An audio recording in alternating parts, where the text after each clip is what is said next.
Yo people, what's going on? Welcome back to the channel. It has been about an hour or so since I did my last video.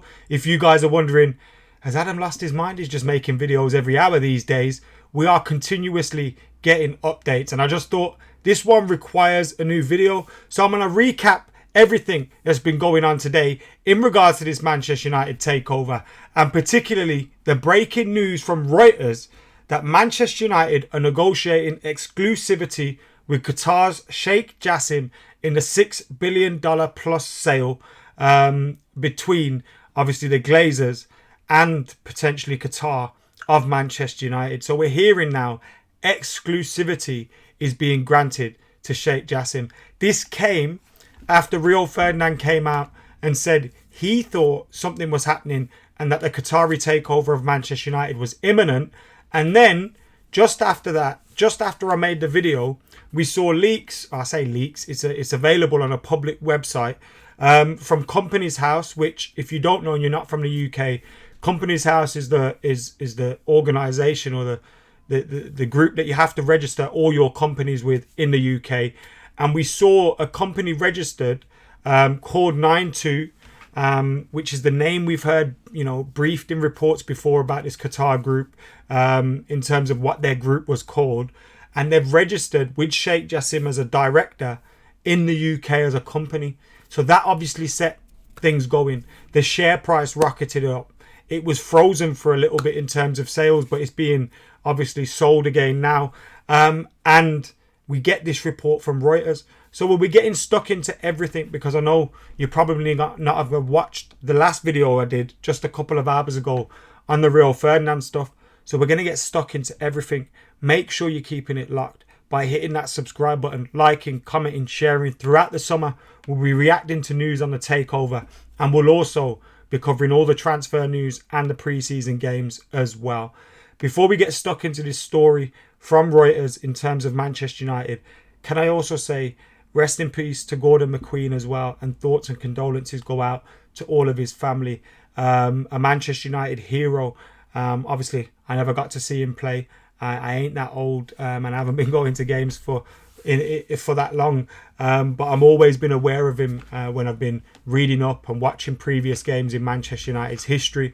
Rest in peace to Gordon McQueen, and thoughts and condolences go out to his family and friends. Moving on, let's discuss this article from Reuters, which says Manchester United are negotiating exclusivity. Now, this was the headline that we saw from Reuters. Exclusive. Manchester United are negotiating exclusivity with Qatar's Sheikh Jassim in $6 billion plus sale talks. The article goes on to say English football club Manchester United is negotiating granting exclusivity. See, I don't get negotiating. You either grant it or you don't. You don't negotiate granting it, but it looks like they're about to grant it to the consortium led by Qatar's Sheikh Jassim bin Hamad Al Thani. The talks to sell itself for more than $6 billion. People familiar with the matter said on Thursday. Members of the Glazer family, which own minority stakes in Man United and control it thanks to a dual-class share structure, would be cashing out as part of the proposed deal, one of the sources said. The Qatari offer is currently viewed by the Glazers more favourable than a bid from British billionaire Jim Ratcliffe, founder of chemicals producer Ineos, the sources added. Ratcliffe's offer envisions that the Glazers would keep some interest in Man United. Manchester United is widely seen as one of the most prized assets in all of sport. A $6 billion deal would make the deal one of the biggest sports deals ever, following the similarly sized sale of the National Football League or the NFL's Washington Commanders earlier this year. Shares of Manchester United jumped nearly 15% on the news before paring some gains. Manchester United would not be allowed to negotiate with any bidder other than Sheikh Jassim for the exclusivity period. It could not be learned how long this period may last. The sources cautioned that the situation remained fluid, and a new bid from Ratcliffe could prevent Sheikh Jassim from securing exclusivity. You hear that? So if Ineos and Ratcliffe come in with another bid, then it would be deemed, potentially that could change this situation. The sources requested anonymity because the matter is confidential. Representatives for United and Sheikh Jassim did not immediately respond to requests for comment. The club is the 4th richest soccer club in the world, according to analysts by Deloitte. That's the article there.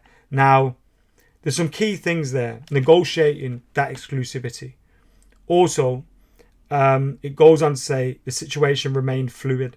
So they're not committing to the fact that this is a done deal.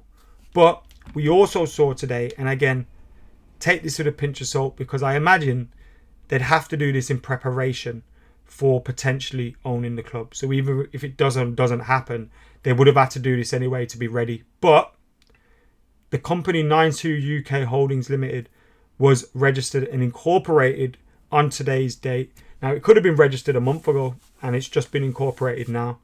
But that was incorporated today.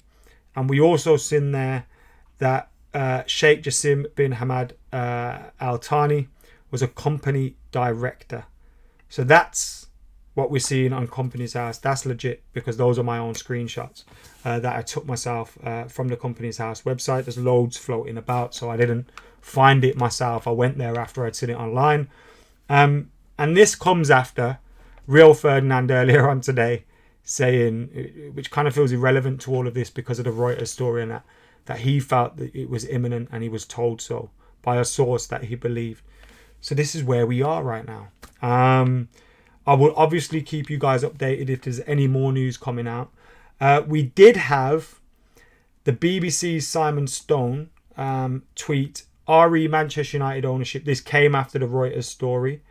RE Manchester United ownership. No exclusivity granted. Told talks continue with multiple parties. Now, that's because, or maybe because, Simon Stone is out of the loop. He may be right, and Reuters have gone too early. It may be because Reuters are right. Simon Stone don't know yet. But also, if you looked at Reuters' article, it said things could still change. Things could still fluctuate. So they could both kind of be right, because that exclusivity hasn't properly been granted. But it appears like it's about to be. And if that's the case, we're probably looking at the Qataris owning Manchester United. So let me know your thoughts in the comments below. That's where we're at right now. If we get any more updates, I will obviously bring you in another video on anything that pops up. But make sure you're keeping it like, comment, share, subscribe. Help me hit 150,000 subscribers. I'm about, 9.5k away from that at the moment. You can help me do that this summer. We've got a big summer ahead as well. This takeover is going down potentially. We've got all these transfer rumours going on at the moment. We've obviously got the pre-season tour coming up. They're going to Norway, Edinburgh. We're going to America. I'm going to Dublin as well. So we've got those trips coming up, and we'll be covering it all here on the channel. So keep it locked. And Stretford Paddock as well. Subscribe there. Anyway, I've been rambling on, and this is my second video in about 3 hours. So I'll see you in a bit.